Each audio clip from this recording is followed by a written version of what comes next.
Skyler, my friend? Yes, Brandon, my friend? I believe we're about to take a most excellent adventure through cinema. Excellent! Time for a history lesson as Brandon and Skyler take a most triumphant trip through the circuits of time. Whoa! A heinous detour through the pits of hell. Bogus! And their final destination, the possible end of the universe. No way! In this episode, Brandon and Skyler will try to unite the world with the power of podcasting. Will they succeed? Or will they dance with the Reaper? Find out as our favorite hosts face the music inside the Video Vault.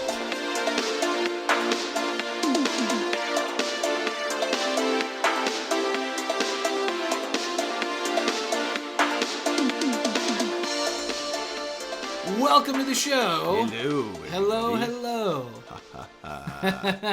We're your hosts, Brandon and Skyler, and you have entered the Video Vault. And today our main topic is a most excellent main topic. Yeah. But first, before we talk about our favorite dudes from San Dimas, we need to talk about our listener comments. Oh, yeah. Yeah, yes we some do. Comments. Okay, so the first one comes from a woman named Elizabeth. Oh. Long-time listener, long-time commenter. It's my mom. Every time. She's commenting from episode 3. One of my favorite martial arts movies is Bloodsport with Jean-Claude Van Damme. Oh, yeah. That's a good one. Also, Kickboxer with Jean-Claude Van Damme. I was never a big fan of martial arts movies, though, until Jackie Chan. My favorite part was the blooper reel at the end. He does all his own stunts, you know? Yeah. Yeah, Rumble in the Bronx, dude, is like... It's one of my favorites. Yeah, it's just... so funny, too. So good. So nutty. So wacky and weird, and yeah. And particularly because that's the one that ends with him breaking his leg, right? Yeah. And he put on the... Yeah, and then they put the shoe. fake shoe pant leg. Yeah, over his cast. He's nuts, man. He's insane. I can't believe it. Yeah. He's just like, I'm just going to do it. Oh, man. He has some great... we didn't talk enough about Jackie Chan. We'll have to do a Jackie Chan episode. Because he has some great quotes about, like...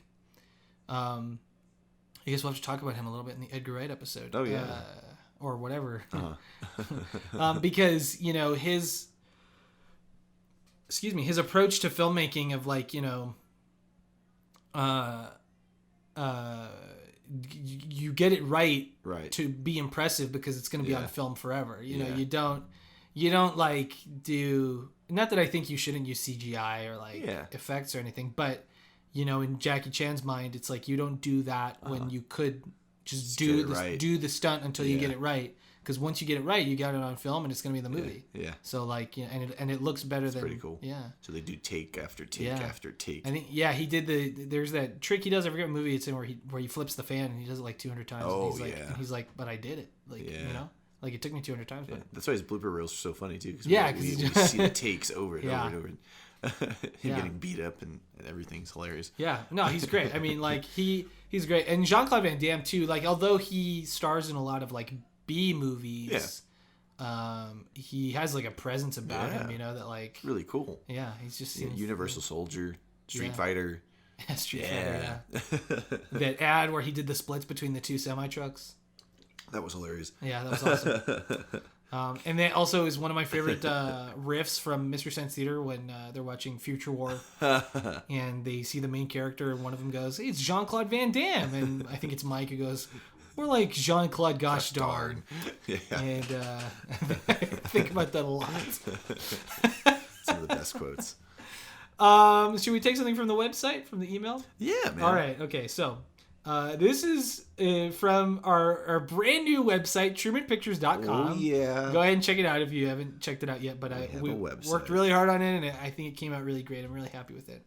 You can also stay up to date with the Video Vault podcast on the website. The website updates every time we upload a new episode of the Video Vault. Oh yeah. And I hope to expand that part of the website too, so we kind of like can refer back to like links and stuff because of something that Duncan said in one of his, our friend Duncan, friend of the pod, Duncan,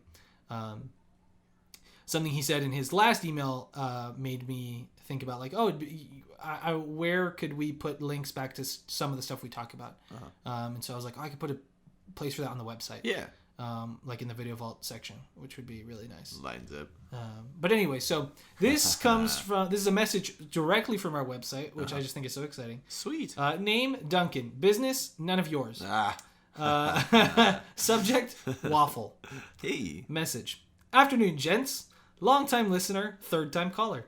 I've just finished listening to episode 3. It took a while. Your podcasts are long. Sorry, Duncan. Sorry we like talking. Enjoying the chat. Always good to hear folk who are undeniably passionate about any topic. Oh. Thanks for reading out my rambles. I've had people coming up to me on the street and asking me if I'm that Duncan, the one that got mentioned on the podcast. Long story short, I've sold the rights to my life story. Tom Cruise is lined up to play me. He's been practicing my running style. Can I jump back to the school media chat?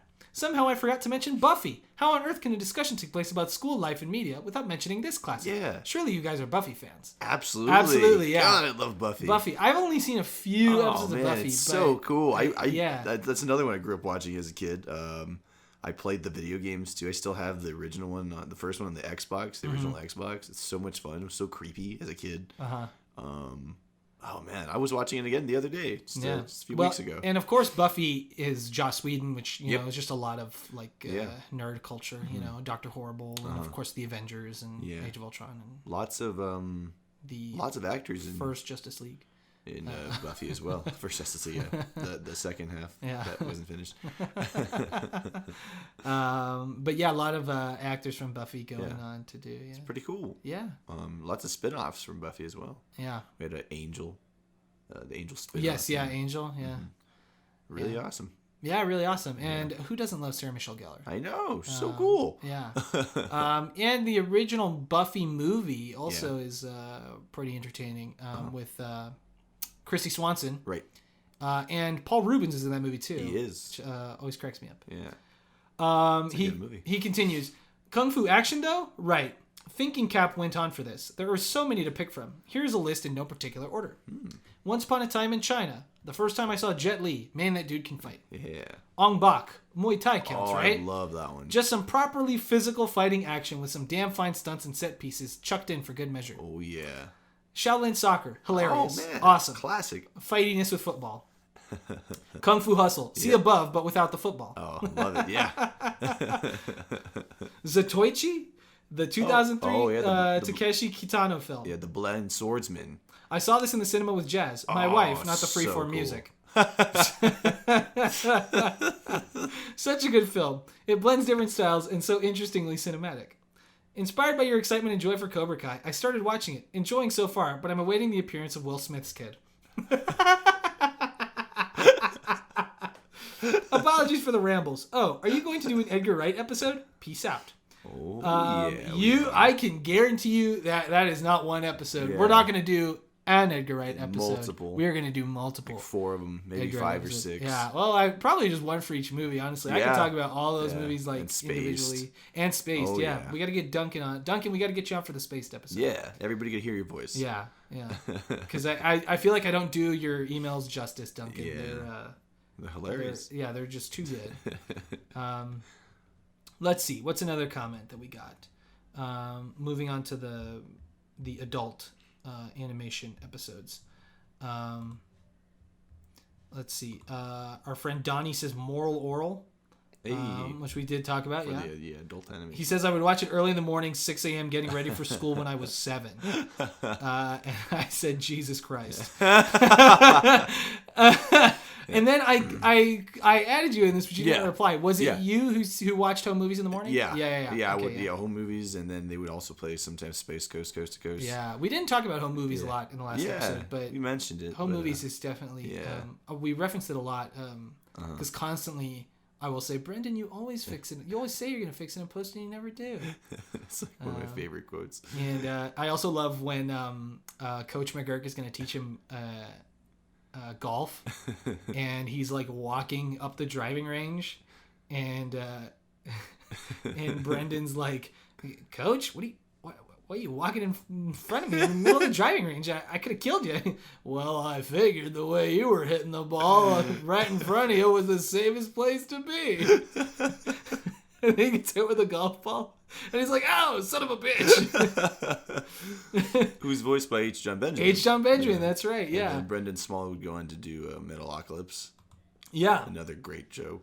Yeah. Well, speaking of H. John Benjamin, we have our friend Miguel says Archer by far, which we did talk about. Archer. There's that great Archer ep where he's undercover at Bob's Burgers. they're all wearing the costumes. Yeah, they're all in the Archer style, which is like very strange to look at. And then we got a comment on Twitter from Mia. I think any anime that's not afraid to be dark, gritty, and human. So like Dorohedoro is the latest one I've loved because I think the aesthetic is perfect for the story. So that's the one that I told you about last time that definitely need to watch. It's really good. You watch that one. And good shows like Devilman Crybaby also really wowed me in terms of how they adapted a 70s manga. Devilman Crybaby is very good. I think I've heard of it. Very violent and sexual. There is a moment in that show that I was like, they really did that? Like, it's very sexually charged. My God. But it's really good. It's just kind of depressing. And she goes on, and of course you have amazing series like Attack on Titan that show the raw emotions of what it really means to be human and part of humanity. Attack on Titan is great. Oh, yeah. And they got a different animation studio to do this final season coming up. Interesting. And it looks really good. I think it's the same studio that did Dorohedoro, actually. And then I also think anime with human themes like Fruits Basket are also very adult while also being for everyone because of the themes, even if it's a shoujo manga series. Yeah, so I think that too, like just because something doesn't have to be targeted at children just because it doesn't have like sex and violence and like foul language, right. You know? Because some stuff is just more... it's just going to go over the kid's head. Right. Not that kids aren't... I always say kids are smarter than we think they are, but there are, certain like themes and things that it's like tough to... Yeah, translate. Yeah. That's something we mentioned too in the episode that, watching adult animation now as an adult is like... It's like finding it again because you actually understand a lot more of the themes and jokes. Yeah, it's like getting to... Because if you liked it when you were a kid, it's like eating a meal you had as a kid. Yeah. And you're like, oh, I remember liking it so much. And then you eat it and it actually tastes just as good. Yeah. And you're like, oh, yes, that's exactly what I remember it tasting like. Freaking awesome. Yeah, that's the best. It happens very rarely, but, it's kind of like that is that feeling. Yeah. And she says, and of course I love stuff like F is for Family. Yeah. Bob's Burgers, Super Jail, and Robot Chicken. Oh, yes. Adult Swim and Toonami really led me to what I really enjoy as far as adult animation goes. Also, Perfect Blue. Perfect Blue. Oh my God. I don't know that one. So Perfect Blue, let me quickly, this is why it's good to have the laptop right here. So Perfect Blue is, okay, let me quickly read you the little synopsis here. A singer quits her band to become an actress and sheds her good girl image to further her career. Okay, so that's a very, that's a little simplified. It's a little bit more. There's a little bit more to it than that. But you got to check it out because really talking about it in any way kind of spoils it. And it's better, even if you don't watch it, it's better to discover that story as like yourself as you're looking into it. Yeah. But 97, huh? But yeah, 97. Yeah. Interesting. So then we have our friend of the pod, Jim. Hey, Jimmy. Says, Disenchanted is fun. Castlevania is dope. Oh, yeah. I'm sure I know more, but someone is bound to say them. Yeah, I mean, yeah. So Disenchanted is pretty good. I like Futurama and of course The Simpsons. So we actually didn't talk a lot about The Simpsons. Yeah. In that last episode. We could have a Simpsons episode. Yeah, really we should. Good. I mean, I'm dying to talk about the movie because The Simpsons movie I think is like super underrated. Oh yeah. As a movie. Mm. When I posted on Facebook about this, I said I remember how much I enjoyed Rick and Morty when it first premiered. Which like the first episode I saw was with Scary Terry. Yeah. That's the first one I saw. And I think that was the first one I saw too. I was like, this is so good. Like I couldn't believe it. And remember I texted Carlos like right away. I was like, have you watched Rick and Morty? Yeah. Like it was some new thing, which it was at the time. Yeah. And then now it's just like, Totally. Yeah. It's like, yeah. Can't go to the store or walk down the street. I can't like think without the government, like without Adult Swim, like implanting Rick and Morty memes into my brain. Yeah. But I always loved Futurama, and I have some real fun memories from my first few semesters in college, watching new episodes of South Park with Mia, my sister, our friend Rachel, and Jim, while we all ate lunch. Oh yeah. Jim would always like bust out his laptop at lunchtime. Like we happened to all have lunch at the same time. Yeah. And he would bust out his laptop, and it would be like Wednesdays, so the new episode of South Park was out, so we would watch it all together. It's so funny. Can't wait for the pandemic special. Oh yeah, it's gonna be interesting. I love all the comments of people being like, the only thing that was getting me through this pandemic and all this garbage is knowing that Trey and Matt had like something interesting to say about it. Yeah. Just that one picture of the dude smoking cigarettes and writing. Like... yeah. So then we got a comment from, we have some more comments, but we'll save them for next time. I have another email from Duncan, but, maybe I'll read it out at the end of this, but I wanted to move on to something else because, so our friend Rachel, who hosts her own podcast, Grab Bag Pod with her sister Riley. Yeah. Rachel commented, Clone High, lol, lol, lol, lol, lol, lol. And the reason she put the lol, lol, lol, lol, lol, lol is because on their podcast, Grab Bag Podcast, their latest episode was about Clone High, which apparently, two things apparently. Apparently, one, it is now a huge meme on TikTok, particularly the character of JFK. It's so weird. Yeah. How, why? And apparently, too, Rachel had no idea what Clone High was or had never heard of it or anything, which to some degree shocks me because, like, in all the years I've known you, Rachel, I've, like, Clone High is, like, totally your shit. Yeah. Like, Clone High is, like, I'm like, that's something we all could have, like, talked about. If me and Rachel and Mia and Jim are all sitting around watching South Park, like it could have just as well been Clone High. Oh yeah.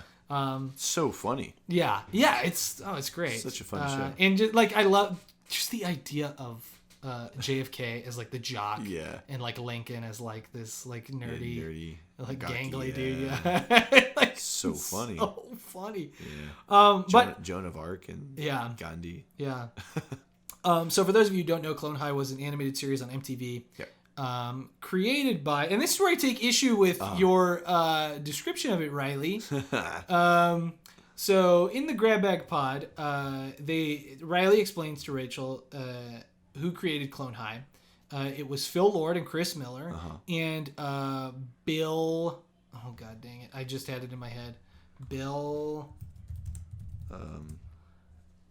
Lawrence, right? Yeah. So. First of all, Phil Lord and Chris Miller did go on to produce Spider-Verse, but they did not direct that film. Yep. And Riley says that they made it, which they did. They made the movie, but they produced it. Yeah.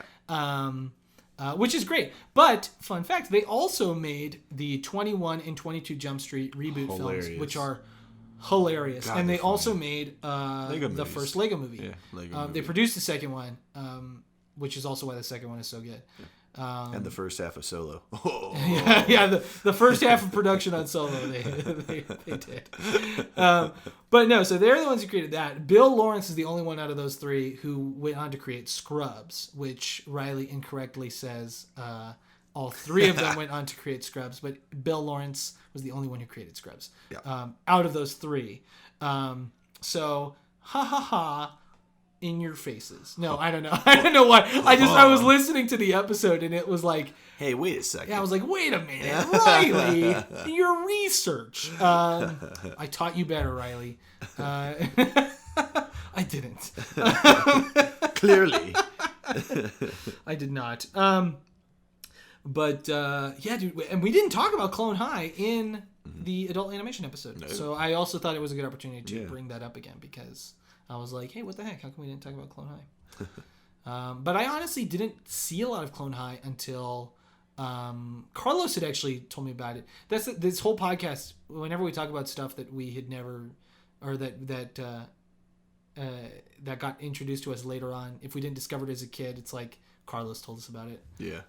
It's like half of my stories. It's like Carlos told me about this thing. Yeah, you got us into that. Yeah.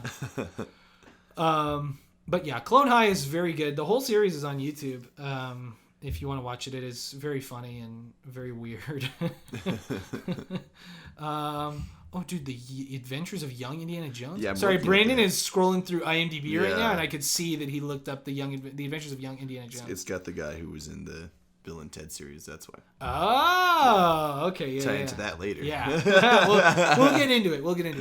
But anyway, so that's my grab bag call out today. Yeah. So most excellent. Yeah. Now we have beef. Oh yeah. No, we don't. Right under the bus with you. But legitimately, you guys should listen to the Grab Bag Pod with Rachel and Riley, because Rachel wrote some very interesting fan fictions when she was younger, and now Riley gets to read them back to her as an adult, and it is that's hilarious, very funny. That sounds great.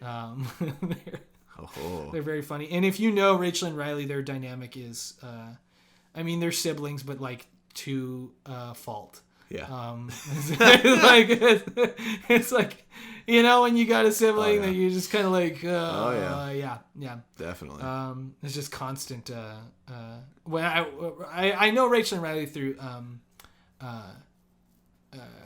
the children's theater that I've worked with for the last decade, and working with them all that time has been so funny and so fun, because they just dunk on each other all the time, and it's so funny. And in fact, I remember, so Riley was just this sweet little goofy little kid, and she just had this kind of like personality about her. So when I was directing Aladdin, we were doing a production of Aladdin, Mia was helping me with that, my sister, and I leaned over to her and I was like, what do you think if I made Riley the Sultan? Because she just, like, I could totally see her being the Sultan from Disney's Aladdin. It was just so funny. And then Mia was like, oh, that'd be funny. And I was like, let's ask Rachel. And so I asked Rachel, and I remember Rachel's reaction. She was just like, she was like, oh my God, you have to do that. That'd be so funny. And to Riley's credit, she totally just went, like, she dove headfirst into that role. She was this, like, she wasn't like mad or like frustrated. Like she was the Sultan. Yeah, she was like, I'll do it. You're gonna make me the Sultan? I'll do it.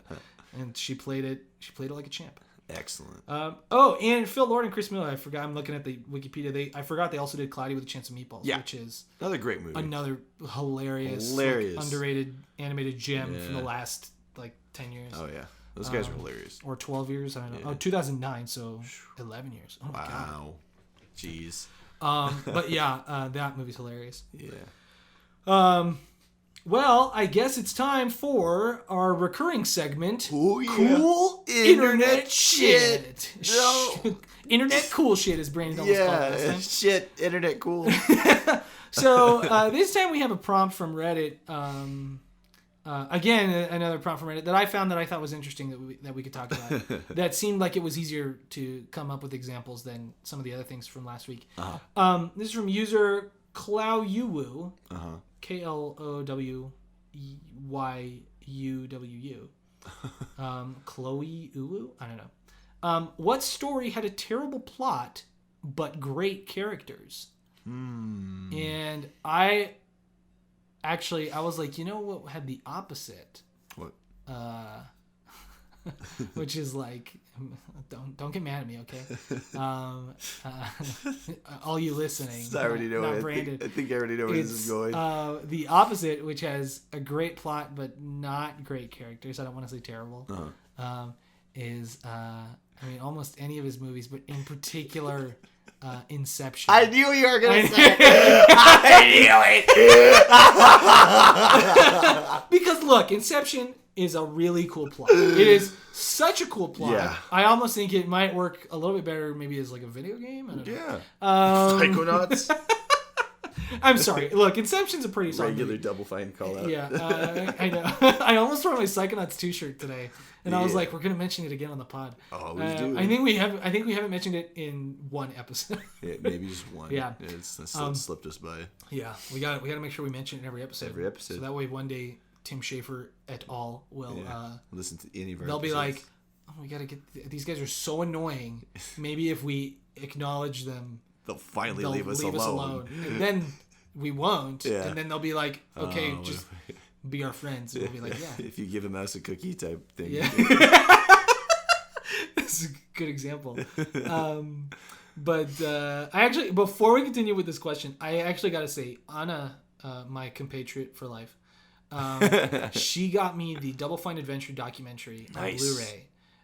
And so if you don't know what that is, listeners, what it is that Double Fine, the video game company that made Psychonauts, they made a Kickstarter because they wanted to make an adventure game, like a classic adventure game from like the 90s, like you point and click and there's like a story and you solve puzzles to progress the plot. And when they did that Kickstarter, part of it was that they wanted to make a documentary to show everyone, to be super transparent and show everyone this is what making video games is like. And I gotta tell you, all the extra stuff on the Blu-ray, like I haven't, because the series is free on YouTube. Cool. And on YouTube, you can watch it, but all the spoilers for the game are blurred out, and they even cut out certain things because it tells too many details about the game. Yeah. But the Blu-ray unblurs all that, and it adds in those scenes where they're more detailed about, like where they came up with a certain puzzle, or like, the plot points in the game where they're discussing that, which is really cool. The other thing that it has commentary from the people at Double Fine and from the group. So there's 2 commentaries for every episode. One from select people from Double Fine, who are featured in the episode or have to do with like if the episode's more about the programming, then they have all the programmers on the commentary. And then they have commentaries by the filmmakers who made the documentary. And I listened to all of the Double Fine commentaries, and it is just, it's hard for me to disassociate them from my mind as like people I don't know.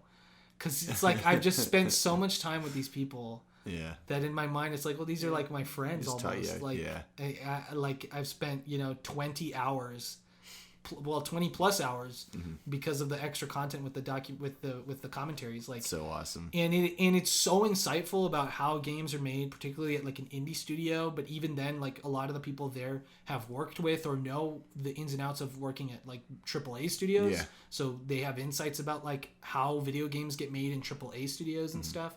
And it's so like mind blowing and emotional and personal. Yeah. And I want to make a slight correction because last time I said, it can get kind of boring, but it's not that it get kind of boring. It's that like it gets so overwhelming a little bit with like the details. Like once you're deep into it, it's kind of like they're talking about the business. They're talking about like, here's how the programming works, which like, if you're not in it at that point, it's going to get like, you're going to glaze over. But if you're paying attention, it's so like interesting to see all the little details and like, and there was this great bonus feature about, kind of to tie it back to the question.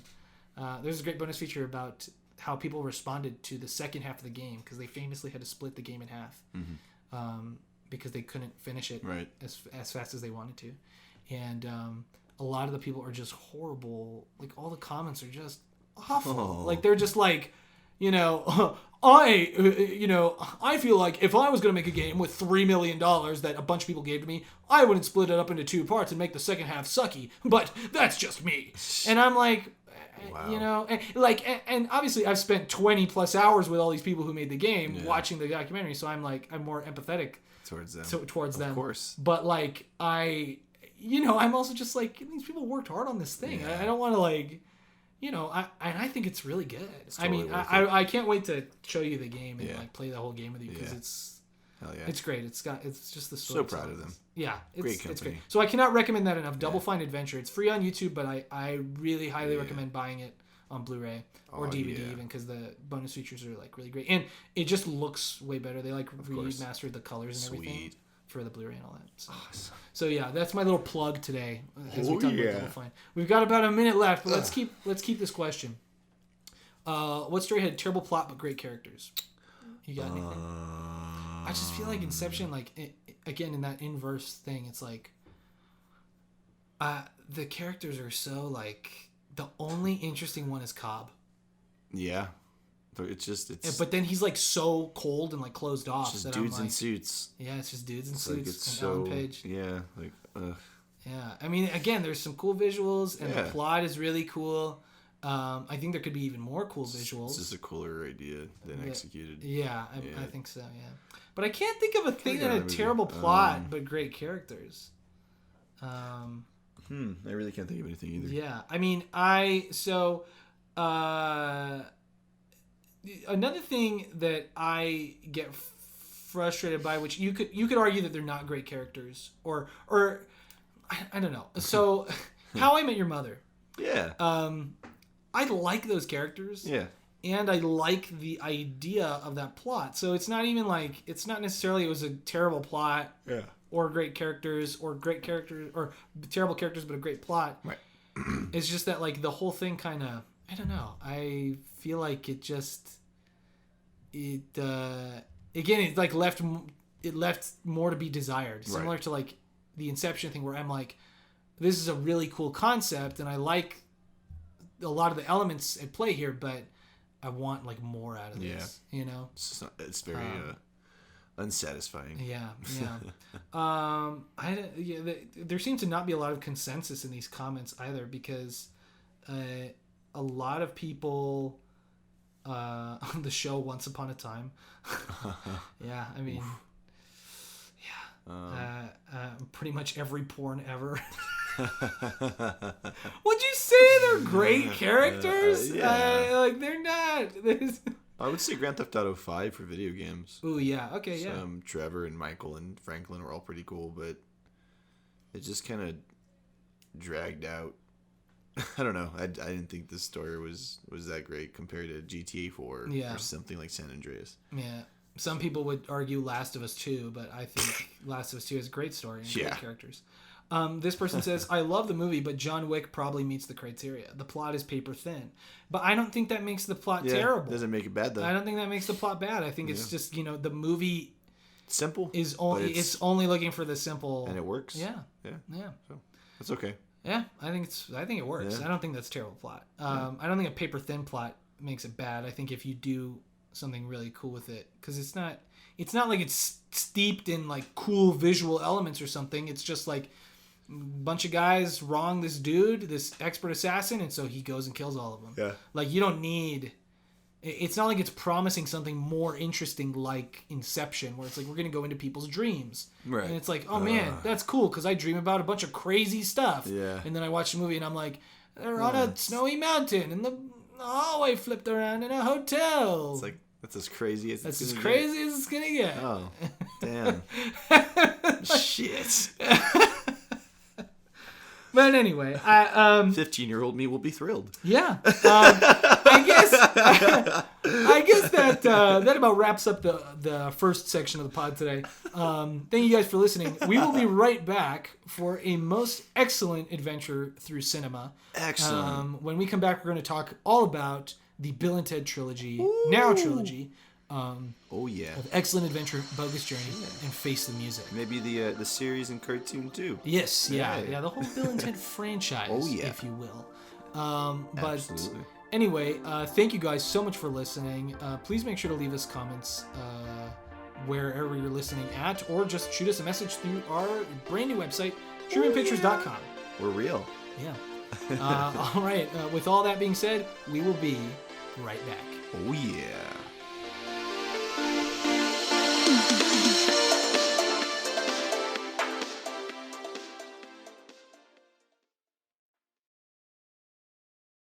And now for our last speaker, one of the greatest presidents in American history, Mr.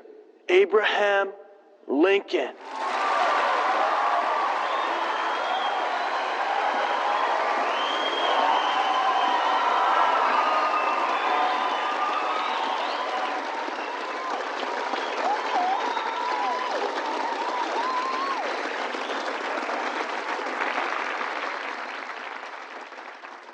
Score and 7 minutes ago, we, your forefathers, were brought forth upon a most excellent adventure, conceived by our new friends, Bill and Ted. these two great gentlemen are dedicated to a proposition which was true in my time, just as it's true today. Be excellent to each other. And party on, dudes!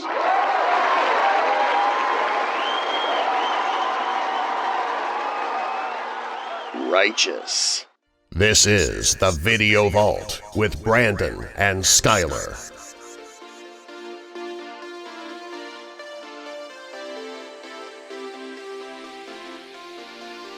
Excellent! A huge thank you and shout out to our narrator, Darren Marlar, who has his own podcast called Weird Darkness. Oh, yeah. Stories of the paranormal, supernatural, legends, lore, mysterious, macabre, unsolved. Just in time for October. Yes, yeah. So starting next episode, we're going to be doing, this is the last episode of September. Starting our next episode, we're going to be talking about some spooky stuff. Oh. Some spooky movies, spooky shows, maybe even some spooky games. Nice. Fantastic. Yeah, it's going to be a ton of fun. And Weird Darkness is a very spooky, very cool little podcast. Well, no, it's not little. It's award-winning, and it's very good. And that is our narrator, Darren Marlar, is the host of that podcast. Narrator bro. So thank you, narrator bro. Yeah. For working with us on this and creating the excellent openings and in-betweens for all things Video Vault. Oh, yeah. And with that out of the way, let's talk about our main topic today. Yeah. Bill and Ted. Excellent. Oh, yeah. So, Brandon, I was going to ask you, what was your first exposure to Bill and Ted's Excellent Adventure? Because I want to know if everyone kind of has a similar story. I think a lot of people are introduced to Bill and Ted a certain way after the movie came out on VHS. I think there's a very specific way a lot of people were introduced to Bill and Ted. I remember I was in the first grade, I think, 2001. And I think my dad just bought the DVD saying, you and Max would really like this. My brother and I, we ended up loving Bill and Ted so much. And then I remember shortly after that, Pizza Hut was doing like the promotional DVD giveaway. Oh, yeah. And one of them was Mr. Mom. And yes. Okay, I actually got Mr. Mom from that. Yeah. And I got Bill and Ted's Bogus Journey from that one. Dude, are you serious? Yeah. Wow. So that's when I was like, there's another one? Cool. So we watched Bill and Ted eat pizza. I had no idea because my dad really liked Mr. Mom, and Michael Keaton, John Hughes, great combo. Yeah. It was his pre-Batman movie. Yeah, that was like the one, that and Night Shift, which we have to talk about. Actually, so funny. Gosh, it was hilarious.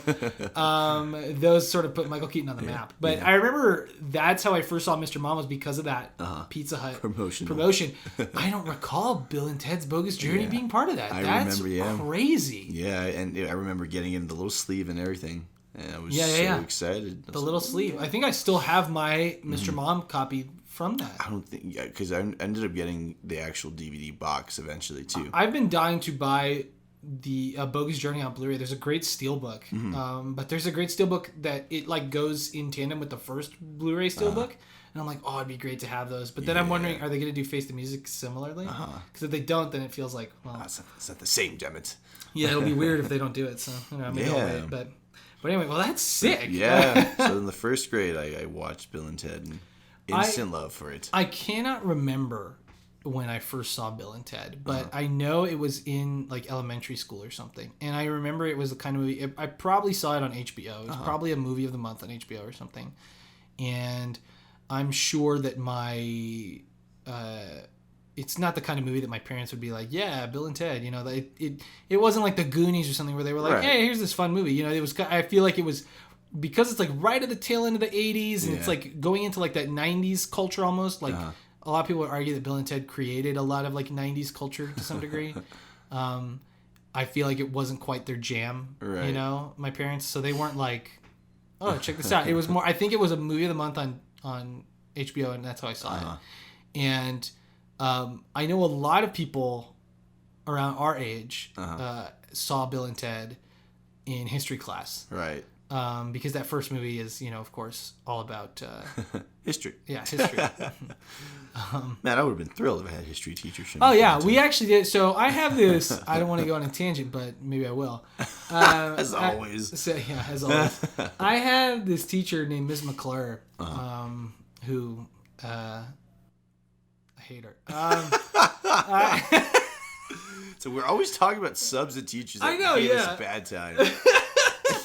Well, because it's a long story, but long story short, she split up me and my friend Noah. Oh, yeah, I know the story. Yeah. I'm familiar with it. And my mom was the vice principal at the time, and so, like, when that teacher brought up splitting up me and Noah because we distracted each other or whatever, I don't know, some stupid reason, my mom kind of felt obligated to agree with her because, like, if she didn't, it would be like, well, you're playing favorites because that's your son. Yeah. So she did, and then I was not in class with my friends, so I really resented her for that. No, I don't blame you. Yeah, not my mom, the teacher. Yeah, no. Yeah. I resent her for that too. I understand why my mom was in it. Yeah, she was caught in a rough spot there. Yeah. So I get it, But anyway, so so Ms. McClure showed us Excellent Adventure, and I actually remember really specifically. This was such a funny thing. We were sitting there watching it, and I leaned over to Noah, and I was like, "This makes me want to watch." I called it Bogus Adventure. And then this girl that we know, Cassie, she turns around, Cassandra, Cassie, she turns around, she goes, "It's Bogus Journey." She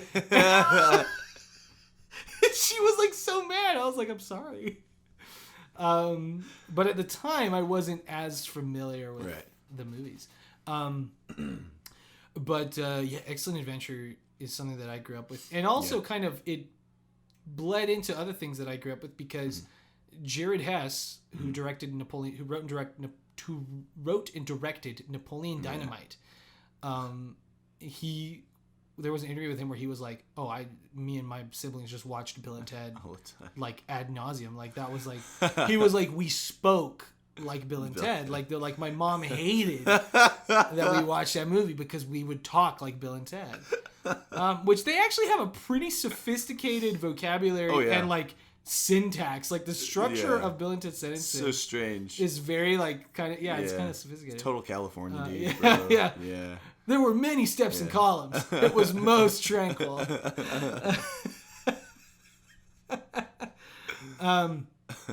So let's talk a little bit about where Bill and Ted come from. Do you know the story of Bill and Ted, the origin of Bill and Ted? I know the creators, Ed Sullivan and Chris Matheson. Solomon, yeah. They wrote it as themselves. Yeah. It was like it was like an improv bit where they were like these two loser characters. And they would like do it. Like they would do it in front of people, like it was like a bit, like for an audience. And they even talk about doing it in like a coffee shop. Wow! Like they would just sit Imagine being there. Yeah, they would just sit there and be Bill and Ted in the coffee shop. That's hilarious. And have people like react around them, and they would ask random people like, "Do you know when the Mongols ruled China?" Or whatever. Which is one of my favorite parts of the first movie. I don't know. I just work here. I don't know. I just work here. The beginning of that scene cracks me up too. The way he's like, "The lady in that car over there said that Marco Polo was in the year," I forget what year. But yeah, so that's how it started, and they talked about, could this be like a movie? Is there something we could do with these characters? And so they write the movie, and originally the time machine was a van, and Rufus was like a 27-year-old senior at their school who had the time van. Wow. And very weird. And it kind of, 27. Obviously, they couldn't stay with the time van for, like, there are obvious reasons for that. Yeah. We already have a time traveling car in America. Yeah. But what we don't have in America is a time traveling phone booth. Yeah. England did, though. England did, so, for about 20 years the UK already. did, yeah. But Ed Solomon and Chris Matheson didn't know that. Yeah. Neither did the producers, who suggested that. So, of course, they get the time booth, and Rufus becomes like a guy from the future who, champions Bill and Ted. So then we have this classic first movie where originally the idea was that Bill and Ted went back in time and like because of their goofy antics they cause all the horrible things. Yeah, with yeah, history. remember, yeah. Yeah.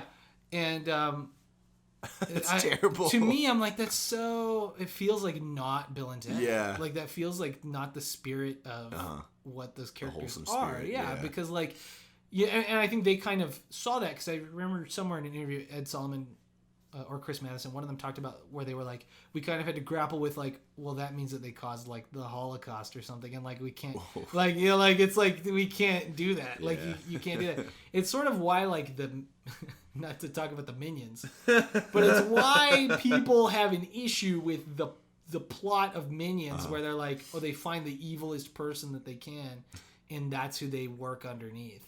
Yeah, and conveniently in the Minions movie they skip over the time of World War II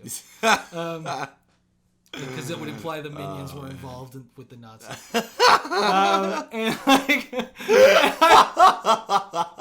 and like they so, weren't so now they just work with Facebook moms but the most evil of them all. All the Karens. But no, I think that was the right choice, obviously, because A, you don't want to have people asking those questions. And B, I think the version of the movie that we have now is so much more wholesome and like just more, it just makes you feel good. Man. Yeah, such a feel good, all three of them. Yeah, I mean, all three of them, even the second one, which takes quite a dark turn. Yeah. And even the third one takes quite a dark turn as well. But it gets real serious. Like, but I also think that the movies have to do that because Bill and Ted, part of the thing that makes it so entertaining to watch is, how these two guys who are like unaffected by, who have this positive attitude. Yeah. Someone described them as like Labrador retrievers. Like them being in those dark situations is entertaining to watch. Right. Not just because it's like funny, the juxtaposition, but also because it's like, I want to see how they're going to get out of it because they're so positive. Yeah, optimistic about things. Yeah, they get thrown into hell and and that first movie, one of my favorite things is how quickly they do the headbanging, and how quickly they become friends with all the people that they scoop up, kidnap. I guess because like Billy, you are dealing with the oddity of time travel with the greatest of ease.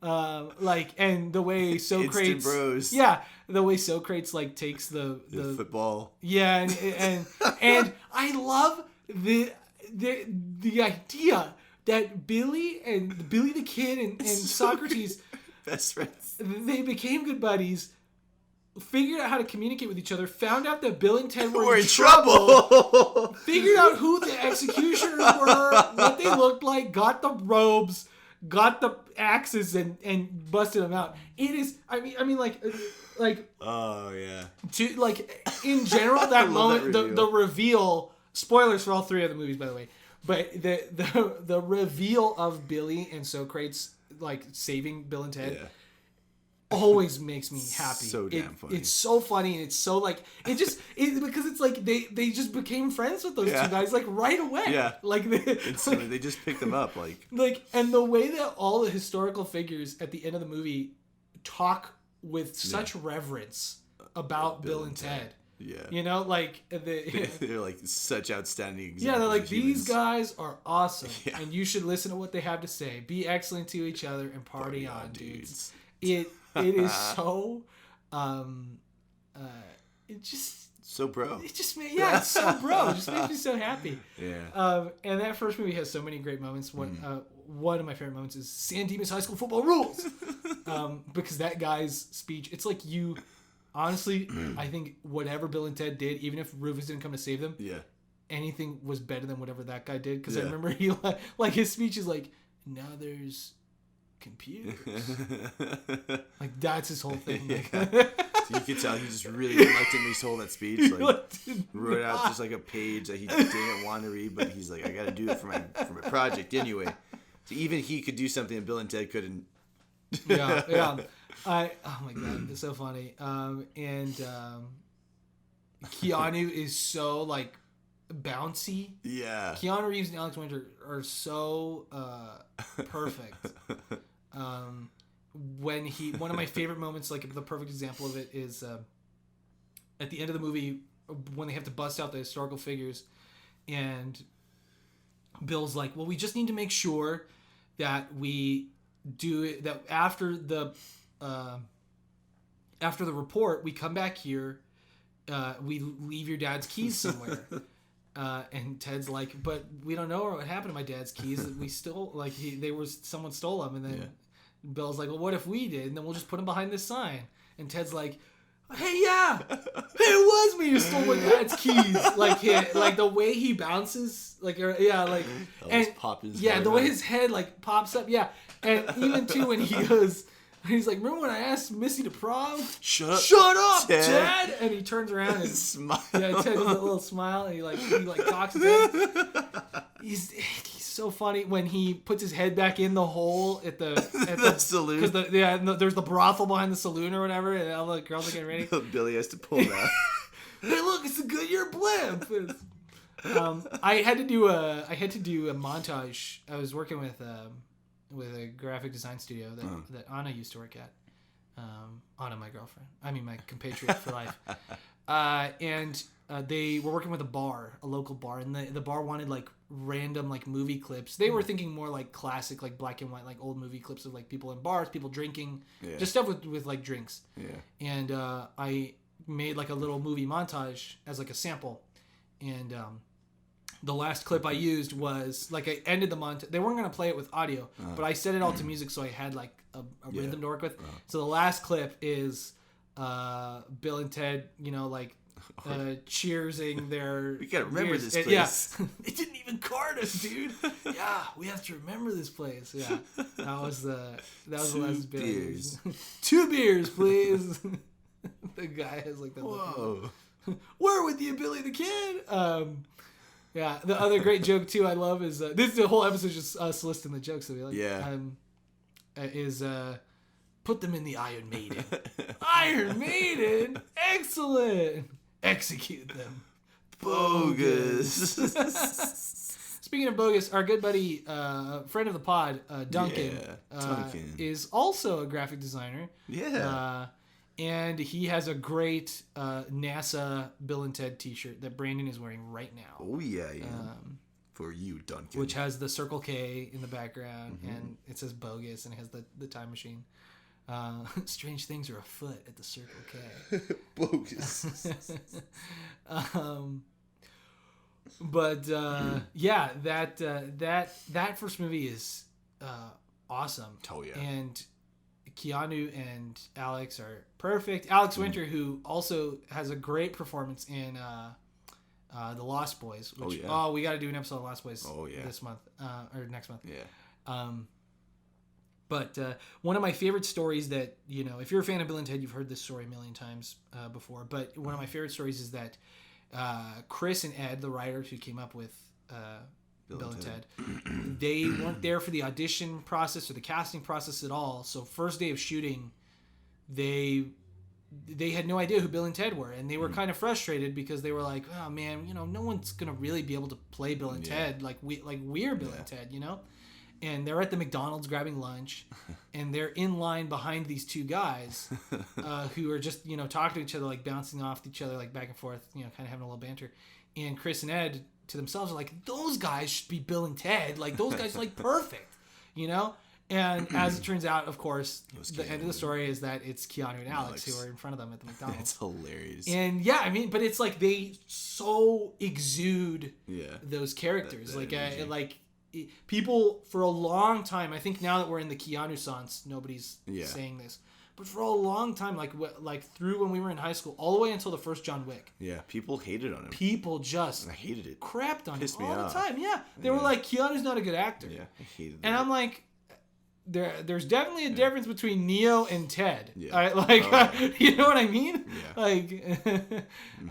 But I think he also just got typecast a lot as like the stoic. He went through a lot in his guy. life. Yeah. Yeah, losing his wife. Yeah. Or a former wife and daughter. Yeah. Really sad. Yeah, and really tragic life. And I even remember I went to a workshop with like a acting coach lady from LA. And her example was, she was like, you need an agent. You need a good agent if you want to make it in this business. You don't even have to act. She was like, Keanu Reeves, he's not a good actor, but he's got a great agent, and that's why he's made it in the business. Jeez. And I'm like, maybe Keanu's not the greatest actor, but like, what the hell? Like, I'm like, ragging on him. Like, even if someone's good at just one performance, that's still a good, like, that's a pretty good actor. Yeah. And he doesn't have to be an asshole. Right. To fall into his roles, which is like, I like that better than, such a bro. Some other people. Such a nice guy. Yeah, man. They're so perfect. Oh yeah. And they are Bill and Ted. And one of the reasons that I wanted to talk about Bill and Ted was because it's just, again, it's a duo, and it just makes me think about you and me. And our picture in high school. Yes. Yeah. So we did senior superlative. Yeah. We campaigned so hard. You and me. To vote for us. We were like, everyone, please vote for us for dynamic duo. Yeah. We were like, we need to get dynamic duo. Mm-hmm. And if I can, before the episode comes out, I will find the photo and I will. Oh yeah. I will share it. It's in the yearbook. Yeah, it's in the yearbook. Me and Brandon got dynamic duo, and we did the Bill and Ted pose for the picture. We did the hand on chest and the other hand out. Yeah. Party on, dudes. And that was the quote that we put in the book. And I remember when we told them what we wanted our quote to be. I remember, who was the journalism teacher? Ligner. Yeah, Miss Ligner. Oh, Miss Ligner. I remember she asked us, like, are you serious? Like, she was like, is that really what you want in there? And we both were like, yes. Yeah. Like, why would we be joking? Positive. Like, did you see the photo? And so that's what is in the yearbook. Yeah, the senior yearbook. Yeah. It makes me so happy every time I think about it. It's great. Like, I'm happy we left that part of our lives with that type of energy and positivity. Oh, yeah. Definitely. One of my favorite stories that I read on Reddit was this kid, because there was this question that was like, what's a piece of information that you learned from a movie? And so this kid, he's telling this story. He's like, we had like a quiz, and the first group that could get the right answer would be able to go do recess like before anybody else, or like they would be able to go outside for the rest of the day. Yeah. And you had to answer the bonus question right, and the bonus question was, when is Abraham Lincoln's birthday? And no one knew the answer but this kid. He was like, I had watched Bill and Ted so many times that I had memorized Abraham Lincoln's birthday. When's your birthday? February 12th, 1809. And he got it right, and they got to go outside. Like, made me happy. I love that part too. And he's like, "That's Lincoln." Not spelled Lincoln. Why do you presume that I am not Sigmund Freud? It's so great, man.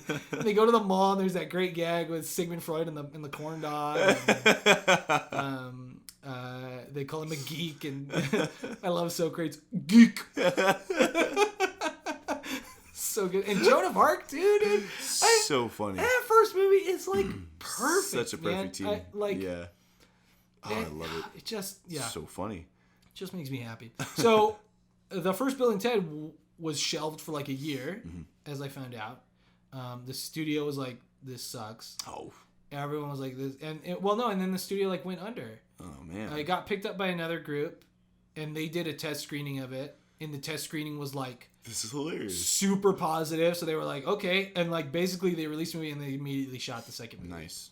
And I think at the time too, that's also when the cartoon and the live action series, TV show, it was all like back. Which to back. I know very little about the live action series. Yeah. You were looking up a little bit of stuff, so tell me a little bit. I don't know much on it either. Well, I guess aside from, it seems we've reached an impasse. Yeah, the series came out in 1992. Okay, so that's after Bogus Journey. Yeah, 8 episodes were filmed. The cartoon though was in 1990. Okay, so that's like right at Bogus Journey. Yeah, and Alex Winter and Keanu and George Carlin were in a few episodes, and then the guys who would go on to play both Bill and Ted and the live action took over. Oh, interesting. So the first 13 episodes was with Alex, George Carlin, and Keanu. And then they were replaced by Evan Richards and Christopher Kennedy. Oh. Evan Richards would go on to be in the Young Indiana Jones series. The Adventures of Young Indiana Jones. Yeah. Okay, cool. But, I remember if you have the Blu-ray of Excellent Adventure, there is an episode of the cartoon, and I think it's still with Keanu and Alex.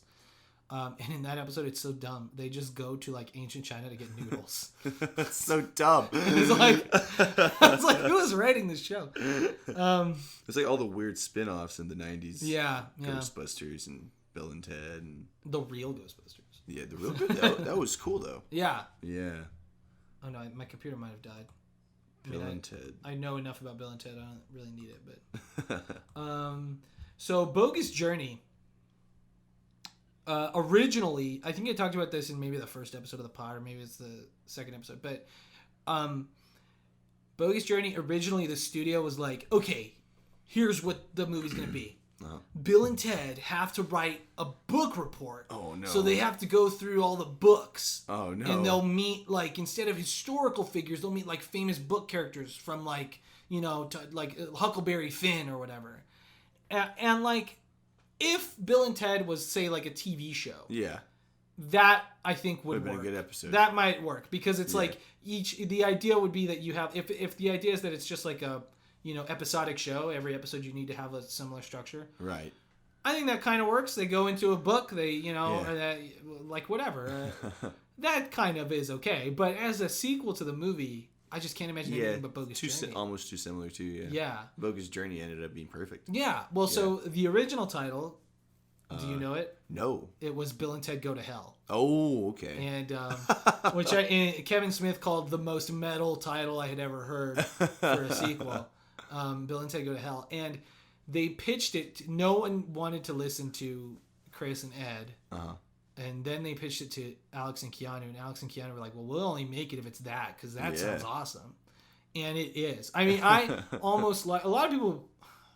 It's always with sequels. Mm-hmm. People don't like the second one as much as the first one. Yeah. And I think the second one has elements that are maybe a little darker than the first one. Yeah. And, you know, maybe a little more like cynical. Yeah. But I think the movie overall still has the positivity, the vibe, like weirdness of the first movie. It's definitely a solid sequel. I think so. I think they still carry, you know, Bill and Ted perfectly, and it's nothing the same. It's all different. Yeah. It's a great follow-up. Yeah. And I think like visually it is just so like so cool. So cool. I love the way that movie looks. All their gags. All the so damn. I love when they're falling into hell. Oh my god, the endless fall. There's a great T-shirt of that. Yeah. Oh yeah. Yeah. And the endless fall. Want to play 20 questions? All of the nightmares in their personal hells are incredible. Like just the design, the wonkiness. So creepy. It's very like Tim Burton, Bo Welsh kind of almost. So Fever. Fever Dream, man. And I love the color schemes. Like you have like the blue for Bill's nightmare and the pink for the Easter Bunny. Easter Bunny. You stole Deacon's Easter basket. So creepy. Me and Mia quote that all the time for no reason. It's not like we have like any... There's nothing that compels us to say it. We just constantly say that because of the voice of the Easter Bunny is so funny. So creepy. Deacon's Easter basket. Like that kind of... It's so funny. And the death, like the Seventh Seal parody with death, and when they're playing all the games, so funny, so damn funny. And the way he's like, he's like best. Let me guess, best 5 out of 7. They get fed up with death. Damn right. William Sadler. He's so good, dude. And isn't he the father at the end of the movie too? I think where they cut back, where Bill and Ted's the music's played on the TV. Oh yeah, I think he is. Yeah. The family. In the UK, the British family. Yeah, pretty sure that was him. I think that is him. Yeah. He's so funny. Funny. I talked about this previously, but the way that he's like insecure after he loses to them, and then he's like. he like wants to be their friend. Yeah. You know, like he's like desperately trying. He to, wants like reinforcement. Yeah, he wants them to. Yeah, like you know, he's like, hey, I helped. I made the hair for the robots. Thanks, Death. Yeah. Like he needs some reassurance. Yeah. Which they play that up so well. I don't want to talk about it yet, but they play that up with a new character in Face the Music. Yeah. Where like this character is desperately seeking like validation for Bill and Ted, and they are like sick of it. Like, and it just is the funniest thing. It's so good. Seeing them get upset. It's like, it's because like as angry as they get. Yeah, like they don't. It doesn't. It takes quite a lot to push them over the edge. Yeah. So when they do get mad, it's like they're fucking like. Finally fed up. Yeah. It's like I think the only time they're mad in the first movie is when Ted is talking about Missy. Yeah. And Bill like is like, shut up, Ted. Yeah. But so their relationship with Death continues that streak of like they just befriend everybody that they meet, you know? Yeah. Like and going to hell and heaven. I love the design of heaven. Yeah. In Bogus Journey. It's just very cool. It looks like an album cover. Yeah. Like a Alan Parsons project. Yeah. And there was actually a guy on Twitter who photoshopped. He was like, "This is what I think the Bill and Ted covers would be for the Criterion Collection."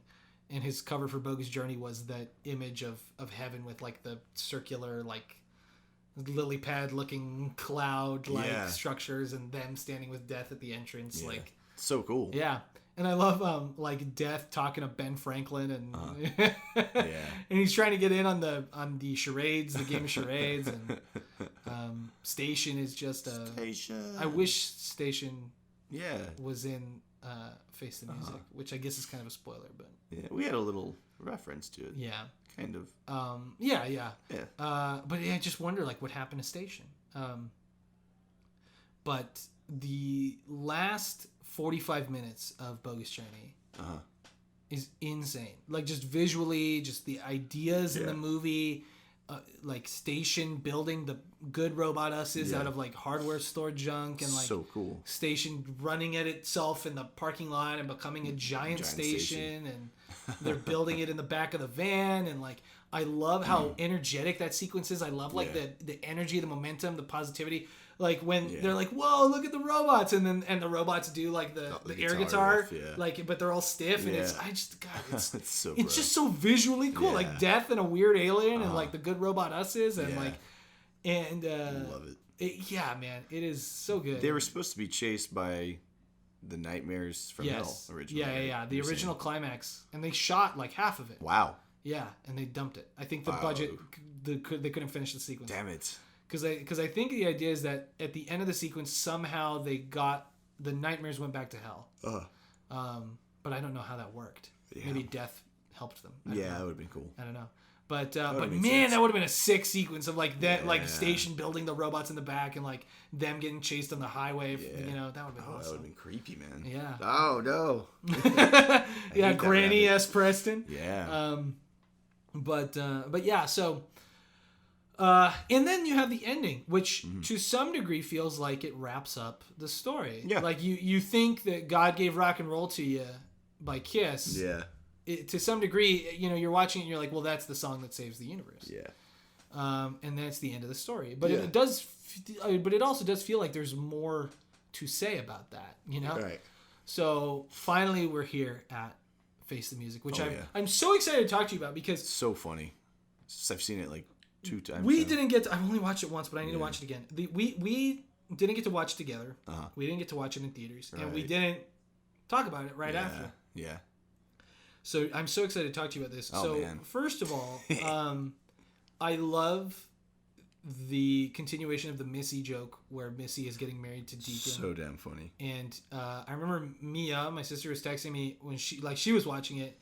And she texted me, she's like, I'm watching Bill and Ted. And I'm like, oh, sick. What do you think? And she's like, Deacon and Missy, WTF. LeMayo. She's like, such a great ongoing joke. And I love the way they use Ted's dad in this movie. It was great use of him. Yeah, I wanted to just say spoilers. Because, you know, we're gonna spoil the third movie. So if you haven't seen it yet, go watch it. It's actually a reduced price right now on VOD. It's $14. Go buy it, or $15. So yeah, go watch it. It's so good. It'll just make you feel good. So just worth make you it. feel good about the last line of the movie in particular just made me. I'm like, thank you. Like I needed this. Proper closure. The last 6 months, I'm just like, thank you. Yeah. I've needed this so bad. Yeah, it was a very good feel good movie. Yeah. But anyway, so I love what they've done with his dad because his dad is so vehemently doesn't believe. Yeah, it's just you guys, it's not gonna happen. You gotta move on. And nothing that you say happen to you. And of course, there's too much to talk about with this movie. Yeah. First of all, I love the Dickensian, the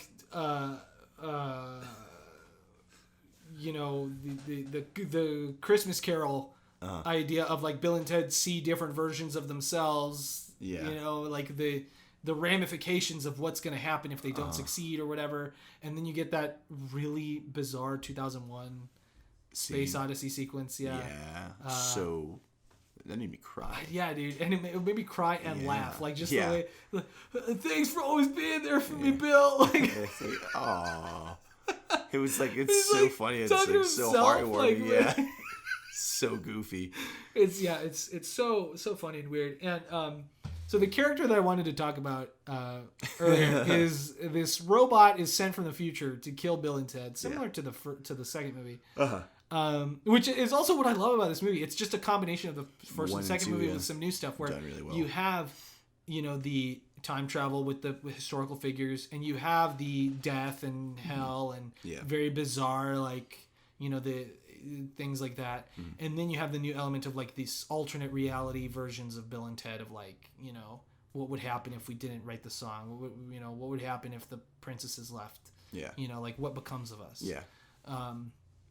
what happens if we do write the song, are we even happy, did it solve all the problems, or are we miserable? So I love that it combines all those things and brings in, Billy and Thea, the daughters, who are perfectly played by Bridget Lundy Payne and Samara Weaving. Yeah. Who is the niece to Hugo Weaving. Really? Yes. Wow. So kind of funny because Keanu kills her uncle in and Matrix. Yeah. That's hilarious. And now he's her uncle in the movie. Yeah. That's hilarious. Yeah. Yeah. Wow. Yeah. Pretty Didn't crazy. know that. Yeah, she's great too. Have you seen Ready or Not? I haven't seen it, but I hear she's incredible in that. That's what she was in. Yeah. I haven't seen it. It is absolutely nuts. Yeah. Yeah, she plays such a badass. I wanted to see it when it came out, but I don't know why I didn't. I think no one wanted to see it with me, so I just didn't go we should have gone to see it. That's something I regret not watching in theaters. I watched it about a month ago, and I think it's on HBO. Oh, okay, sick. Yeah. HBO Max, and my mom really liked that one too. Yeah, I was so intrigued by that trailer. I was like, this seems hilarious and weird and wacky and awesome. Really cool twist. Yeah. It's a great movie. It was a ton of fun to watch. Really funny. And I remember after that movie, everybody, all the stuff that I saw coming out of that movie was people were like, Samara Weaving is... She was awesome. Chef's kiss, awesome. A little kid gets punched in the face. It's fantastic. Yeah. It's a great movie, man. Yeah, you watch it again. It was a lot of fun. But yeah, so they're both really, really great. Yeah. And man, when Jimi Hendrix and... Such a great reveal. Jimi Hendrix and is it Mozart? Jimi Hendrix and Mozart musical battle. Yeah. Is not something I ever thought I'd see. Yeah. But it is something that I needed to see. It was so cool. In my life. That's one of my favorite moments in the movie. Yeah. And I remember when Mia was watching it, she was texting me and she was like, "Oh my god, I love this!" She was like, "That is just awesome." It's so great, and I love them showing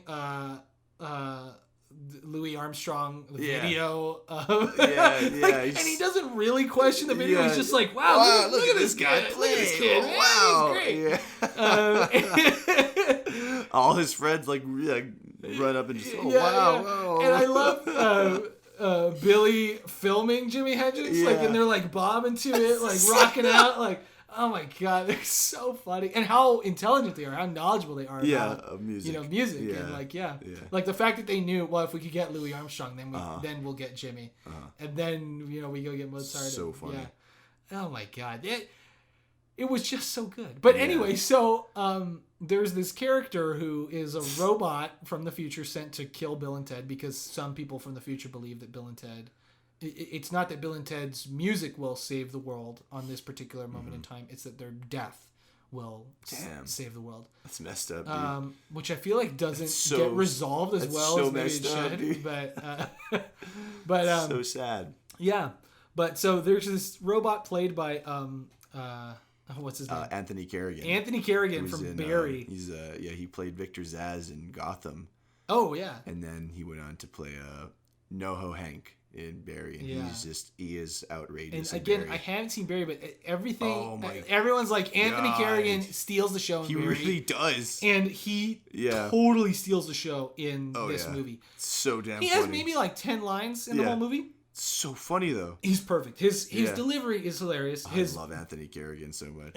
Like, so he comes across as this like horrible, evil robot. Yeah. But the first thing he does is accidentally zap Ted's dad. Yeah, and sends him to hell. And his reaction to that killed me. The way he's just like it's so small. Like, he doesn't do a lot of movement. Genuinely feels bad, but though. He's just like, for being such a badass killbot. And then when he zaps like the whole group of characters, I don't want to spoil too much, but when he zaps an entire group of characters, his reaction to that too is just like, oh man, I did it again. No, like, and he's so disappointed with himself that he's gonna zap himself, and Bill and Ted are like, no, you gotta zap us first. They're all mad at each other. But so like the reveal that his name is Dennis Caleb McCoy was also like one of the funniest. Like, I just named him after my ex. So funny. And so what I was talking about earlier, like when he's like, my name's actually Dennis, and they're like, okay, Dennis, well, let's go. He's like, Dennis Caleb McCoy. That's my name, Dennis Caleb McCoy. Like, all right, dude, let's just go. Like, they're so mad at him. So the pinnacle of Bill and Ted's anger is just like the way that they're just like, oh my god, like, shut up. Like, come on, dude. Like, we don't have time.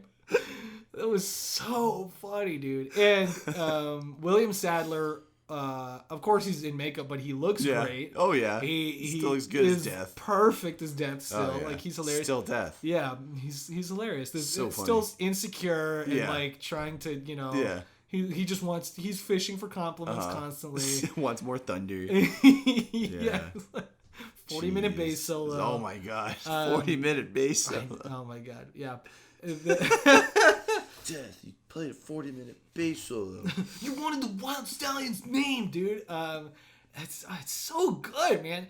And the conclusion of the movie. Right. Like, well, before that, the thing I was talking about with Ted's dad, I just love this arc that he, like, finally he's like not an asshole anymore. Finally believes. Like, finally he's like, I get it now. Like, there's, it's like there's bigger fish to fry than just being a dick to my son. Stomping on his dreams no matter what he believes. Yeah. And I love the way that Billy and Thea call Bill and Ted dads. Dads, yeah. Billy, Thea, dads. Yeah. It's just so good, man. And so the conclusion of the movie is so, like, it's perfect. Sometimes when there's like sort of a long-awaited conclusion to something, it's like it'll be better in your head or whatever. Like, it's never gonna live up to what you want it to be. But like, it's perfect. It's so perfect. And I'm sitting there like weeping. Like, I'm like sitting there like trying not to like tears running down burst my face. into like sobbing because first of all, these characters and this world, like, it means a lot to me. Like, obviously, when I grew up watching it's something I've been waiting for my entire life. And so it's just something I've been, like, anticipating. Like, and I knew we would get to that moment where we hear the song and watch them play the song that saves the universe. So your heart swells. So yeah, it's there's a lot of emotion there, but also, like, I think just partly the world we live in right now. Yep. Like, it was just good to very much needed. Yeah, it was just refreshing. Good to a soul refresher. And the way that they incorporate the fans into the ending of the movie, that was awesome. And it really just brought it all together. Like, even if I don't know if we're in it, because there's a moment where it's like a giant grid of people. Grid. I need to go back and pause it. And I'm like, I need to pause it and see if we're in it. But it just made me feel. It just makes you feel good, man. Yeah. It taps into this. Everybody waited for it. Yeah, they're so happy to have it. It taps into this thing of, like, you want to help the world, and like I said, the last line of the movie, I don't want to spoil what it is. Yeah. But it does have to do with togetherness, and, like, it's not about the song in particular. It's about the people playing it with each other and being connected, throughout the world, and, like, I just got so, like, emotional because I connected with you through Bill and Ted, and, like, to see that they are connecting with each other again in this last movie, and, like, the arc that they go through with the princesses, like, made me so happy.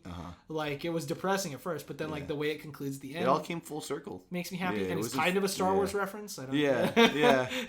We know. I'm like, okay, is that a Star Wars reference? I don't know. But the way all that comes together, and them connecting with their daughters, because recently, you and I have talked a lot about a project that involves, like, family and, like, of like the history of your family. Right. So I think about that a lot. Yeah. And that's, like, a major theme that I feel like comes up in a lot of stuff that we do. A lot of our ideas. Yeah. Just friendship and family and togetherness and, like, sort of, if you can't, your children will, almost. Not necessarily that you should, like, live vicariously through your children, or that, like, your children are going to succeed where you didn't, like, but in the sense that, like, you as a parent always hope that your children come out better than you, and in a lot of ways they will be. It's always up to the next generation. Not that the last generation shouldn't do anything, but, like, that the next generation, passing the torch, and, like, the idea also that, like, as you get older, you fall into these ruts and these you plateau, kind of, especially in your thinking. A lot of people, the older you get, the harder it is to be like, oh, that thing that I had always believed was one way is actually not that way. I'll change how I think about it. That's hard to do. When you're younger, it's easier to be like, okay, well, I'm gonna, that's not right. I don't want to think like that or do that thing or whatever. Right.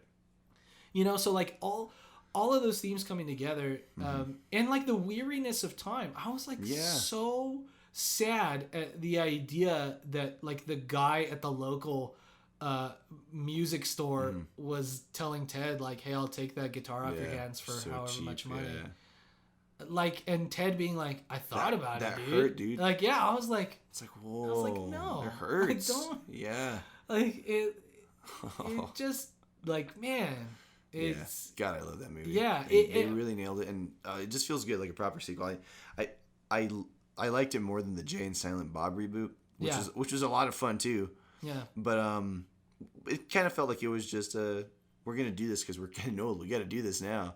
Where Bill and Ted just, like, didn't feel forced. It was such a natural ending. Yeah. So beautiful. Yeah, and it's great. I think something I don't think I quite finished my thought, but, like, the from way earlier on, but we've lived with Bill and Ted through other things. Yeah. Like, ever since Bill and Ted, you have Clerks, you have Jay and Silent Bob, you have Napoleon Dynamite, like Wayne's World. You have Wayne's World. This like positivity through, like, like, veiled stupidity. Yeah. Like, because it's not stupid. Like, it is, but it's not. Like, Bill and Ted aren't the smartest guys in the world, but, like, it's not stupid. It takes a certain type of wit and smart to write something that stupid and funny. Yeah, because if it was just stupid all the time, like then it wouldn't work. Like it wouldn't work. It wouldn't be as effective. There wouldn't be hundreds of thousands of people sending in videos to maybe be part of the third Bill and Ted movie. Yeah. Like it just makes you feel good. Oh yeah. You know, and like I want to be like Bill and Ted. Yeah. I want to exude that energy and positivity, and I hope that to some degree we do. I think we do. You know, definitely. It's definitely had an influence on my life personally, forever. Yeah. So, totally. Yeah. I think about it a lot. I think about like, you know, every time I think about high school, I always think about it through the lens of like me and you were very much like Bill and Ted. Oh yeah. Not that we were like that bad. We weren't like you know, Caesar is the salad dressing dude, or that Joan of Arc was Noah's wife. Just one of my favorite jokes. But the joke that kills me even better than that is when they're leaving school and he's like, "Well, who was Noah's wife?" Like it's just totally got the wrong. They're just trying to they're just putting words together to try to make connections. Yeah. The one that I always think about is, oh man, we're late, dude. For what? School, man. Oh yeah. I totally forgot. Oh yeah, school. Totally forgot that they had school. Yeah. They just woke up so early they forgot that they had school. Yeah. Nice. Oh my god. I think that the legacy of the Bill and Ted movies, Creaky Chair. I think the legacy of the Bill and Ted movies is such that, you know, it truly is what they say. Be excellent to each other. And party on, dudes. Yeah. You know, just like be kind and, you know, live life. Yeah. To the fullest, which is kind of like they don't listen to themselves in that third movie. Right. You know, because they're not very kind to themselves. Yeah. And, you know, they were so obsessed with getting the song. Yeah. Writing the song and finishing the song that they kind of like... Got lost in the sauce. Yeah, they got lost. And I think there's something very like, now that we have this completed trilogy, I think watching it all together... There's just something really beautiful about it all, even though it's about these two, you know, goofy dudes like who just want to play music and they go to heaven and hell forever, and they, you know, hang out with Billy the Kid and Socrates. Like, cool. It's just, there's something very like poignant about the whole thing and something so like simple. And I know that Chris and Ed, the writers, you know, they both have said, if the only thing that we put out into this world was be excellent to each other and party on dudes, be proud then we've done our job. Like we don't need to have done anything That's so else. Nice to know. You know, and there's an interview where they talked about, they were like, they're writing Bill and Ted, I think Bogus Journey, and they're like, imagine we're writing Bill and Ted when we're, you know, in our 30s or whatever, like, or 30 years from now. Yeah. Like we're still writing them. And I think at that moment, you know, he's like, oh God, like, oh, this is the only thing we're ever going to write. But now, you know, I think there's this realization that he has of like, we did it. Like we put a message out into the world and people heard it. And they cameo in all three of them as well. Yes, they do. Yeah. So I didn't tell you. So in the first movie, Chris and Ed are the Ziggy Piggy employees who feed Napoleon the ice cream. Ziggy Piggy. It's always so demoralizing. It cracks me up every time. It drives me nuts. It's so funny. And in the second movie, they're at the seance. Yeah. With Missy. Mm-hmm. I forget. One of them says something really silly about like, I want to talk to somebody. I forget.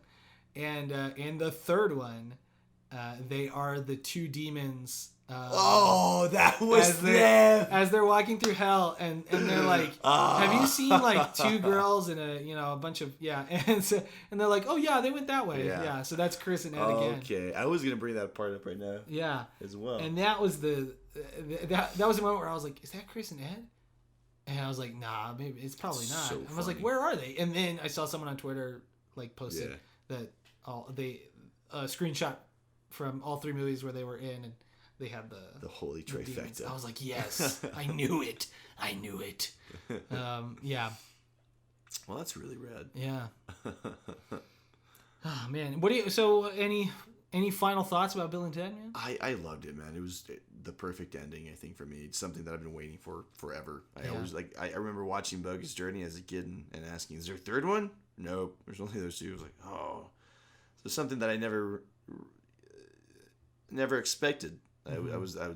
I was okay with having just Bogus Journey, but I always wanted another one, especially with older Keanu and older Alex. Yeah. And them just stepping right into it. You forget that they're Keanu Reeves and Alex Winter. Yeah. They just step right back into the shoes, and it feels like home again. It really does. And it's crazy that Alex Winter retired from acting after Bogus Journey. Yeah, he's like a documentary director. Yeah, does documentarian. Yeah. And this was basically his return to acting. Other than the short he directed with Paul Rudd and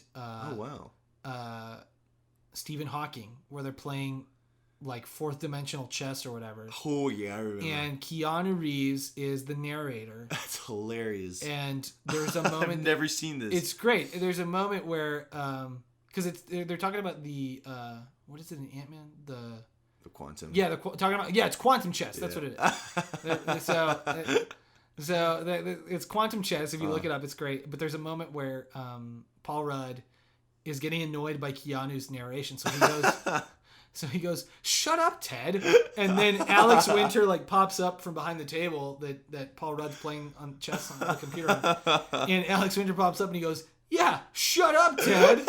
And it is so funny, man. I remember when that came out, it was trending, and everybody was like, "What the hell is this?"